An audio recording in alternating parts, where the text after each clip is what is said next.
অরণ্য এবং মানুষের এক অপূর্ব সহাবস্থান দেশের পার্বত্য এলাকা। এখানকার আদিবাসীরা স্মরণাতীত কাল থেকে নিজেদের ভরণপোষণের জন্য জুম চাষ করে আসছে। জুম চাষকে পর্যায়ক্রমিক উৎপাদন পদ্ধতি বা স্থানান্তরিত কৃষি পদ্ধতিও বলা হয়। জুম চাষের জন্য বন জঙ্গল পরিষ্কারের কাজ শুরু হয় মার্চ থেকে এপ্রিল মাসে। জঙ্গল কাটার পর কিছুদিন ফেলে রেখে রোদে শুকানো হয়, তারপর শুকনা জুমে আগুন লাগিয়ে পোড়ানো হয়। এপ্রিলের প্রথম দিকে 2-1 পশলা বৃষ্টি হলে জুমে বিভিন্ন ফসলের বীজ বপন করা হয়। একটি ছোট ধারালো দা দিয়ে মাটিতে ছোট ছোট গর্ত করে বিভিন্ন ফসলের বীজ বা কন্দ একসঙ্গে অথবা আলাদাভাবে গর্তে বপন করা হয়।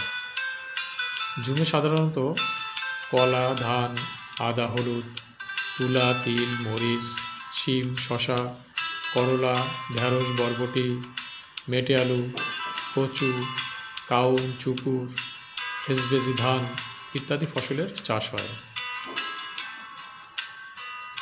জুমে বীজ বপনের পর ফসল তোলার আগ পর্যন্ত বন্য পশুপাখিদের হাত থেকে ফসল রক্ষা করা ছাড়া সাধারণত আর কোনো পরিচর্যা করা হয় না। জুমে ভালো ফলন পাওয়ার কামনায় জুমিয়ারা পালন করে নানা আচার অনুষ্ঠানের।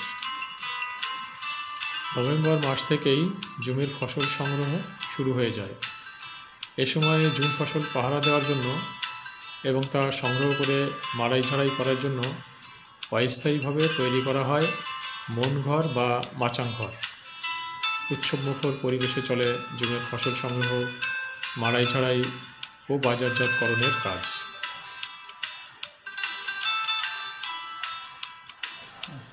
অপরিকল্পিত চাষাবাদ, স্থানীয় জাতের ব্যবহার এবং আধুনিক পরিচর্যার অভাবে জুমে উৎপন্ন ফসলের ফলন খুবই কম হয়। তাছাড়া এর ফলে ভূমিক্ষয়, ভূমিধস, জীববৈচিত্র্য এবং পরিবেশের ব্যাপক ক্ষতি হয়। এসব বিবেচনায় বর্তমানে জুমে বেশ কিছু মিশ্র ফসল চাষের পদ্ধতি প্রবর্তন করা হয়েছে।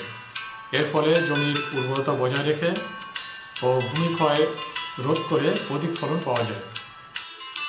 জুমে তুলার সঙ্গে ধানের মিশ্র চাষ তেমনই একটি প্রযুক্তি।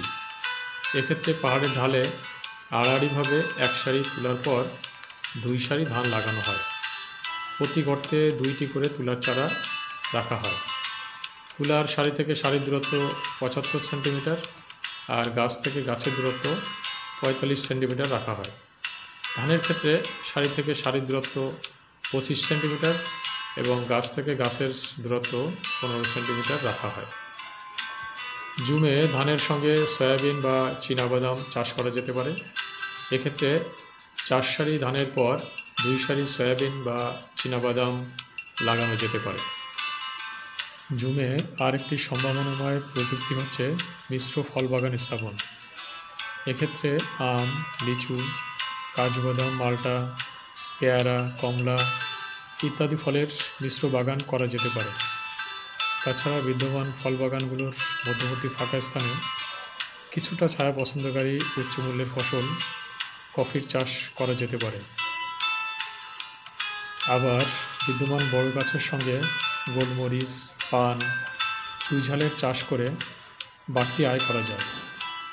পাহাড়ে প্রাচীন অপরিকল্পিত জুম চাষের পরিবর্তে সম্ভাবনাময় আধুনিক কৃষি প্রযুক্তির প্রচলন করা গেলে এ অঞ্চলের কৃষি, পরিবেশ ও জনজীবনে যোগ হবে নতুন মাত্রা।